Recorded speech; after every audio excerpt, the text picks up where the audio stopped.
जय श्री कृष्णा। आइए सुनते हैं बैसाख मास महात्म्य का 16वां अध्याय। श्रुतदेव जी बोले, हे राजन, राजा पुरुयश ने भगवान मधुसूदन का पहले विधि पूर्वक पूजन किया और फिर कहने लगा, हे प्रभु, हे निर्गुण विश्वमूर्ते, आपके चरणार बिंद धन्य हैं। इनकी शरण में आकर हर प्राणी अपने पापों से मुक्त हो जाता है। हे देव, मैं महान पातकी हूँ। मैंने अनेक प्रकार की योनियों में भ्रमण किया है। मैंने कोई धर्म कार्य नहीं किया और प्रभु की शरण भी नहीं ली। इसी कारण मेरा सुख और वैभव नष्ट हो गया है।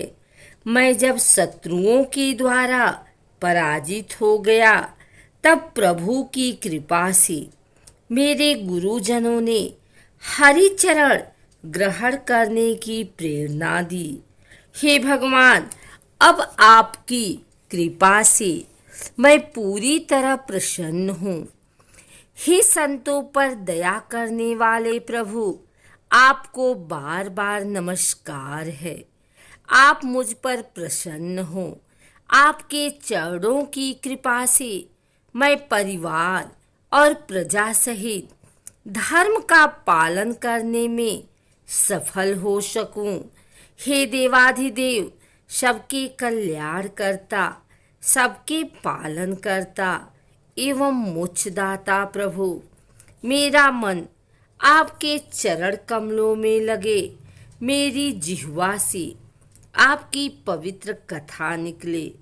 मेरे नेत्र आपकी दिव्य मूर्ति के दर्शन करे और मेरे कानों में आपकी निर्मल कथा पढ़ती रहे। मेरे हाथ आपकी पूजा करते रहें।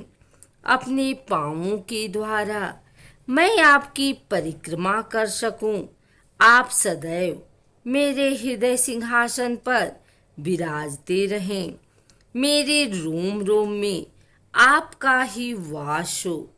हे विष्णु, मुझे संसार के किसी पदार्थ की इच्छा नहीं है। मुझे तो केवल आपके ही चरण कमलों की लालसा है। मैं उन्हीं की प्रीत की कामना करता हूँ।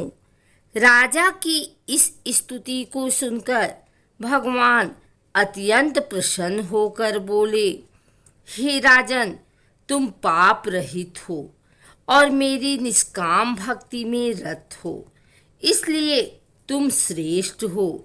तुम 10 सहस्त्र वर्षों की अवस्था को प्राप्त करोगे। इस लोक में तुमको दिव्य वैभव प्राप्त होंगे और अंत में तुम मेरे लोक को प्राप्त करोगे। जो भी प्राणी तुम्हारी वंदना करेंगे, उनको मैं प्रसन्न होकर भक्ति और मुक्ति अवश्य प्रदान करूंगा। आज अक्षय तृतीया के दिन स्नान दान, गौ अथवा बैल दान करने से तथा पितरों का श्राद्ध करने से अक्षय फल की प्राप्ति होती है। मृत्यु, जरा, जन्म, भय और सभी प्रकार के पाप नष्ट हो जाते हैं। मैं वैशाख मास में किए गए धर्म कार्यों से प्रसन्न होता हूँ। जो लोग मेरे चरणों में प्रीति करते हैं, वे सर्वदा निष्पाप होते हैं। तुमने अपने गुरु का आदेश मानकर श्रेष्ठ धर्म का पालन किया है। मैं तुम पर अत्यंत प्रसन्न हूँ और इसी कारण मैंने तुम्हें दर्शन भी दिए हैं। अब तुम दिव्य भोगों का सेवन करो। भगवान श्री हरि राजा को इस प्रकार वरदान देकर अंतर ध्यान हो गए। तब राजा अति प्रसन्न होकर धर्म का पालन करता हुआ साधु सेवा करने लगा। उसने मन, वचन और कर्म से प्रभु की आराधना की। उसके पुत्र पौत्रादि की वृद्धि हुई। वह इस लोक में दिव्य सुखों को भोग कर अंत में भगवान विष्णु के चरणों में गया। जो भी प्राणी इस परम पुनीत आख्यान को सुनते या सुनाते हैं, वे सभी पापों से मुक्त होकर विष्णु भगवान के चरणों में स्थान प्राप्त करते हैं। इसमें कोई संदेह नहीं है। भगवान श्री हरि अपने भक्तों पर ऐसी ही कृपा प्रदर्शित कर उन्हें सामुज्य मुक्ति प्रदान करते हैं।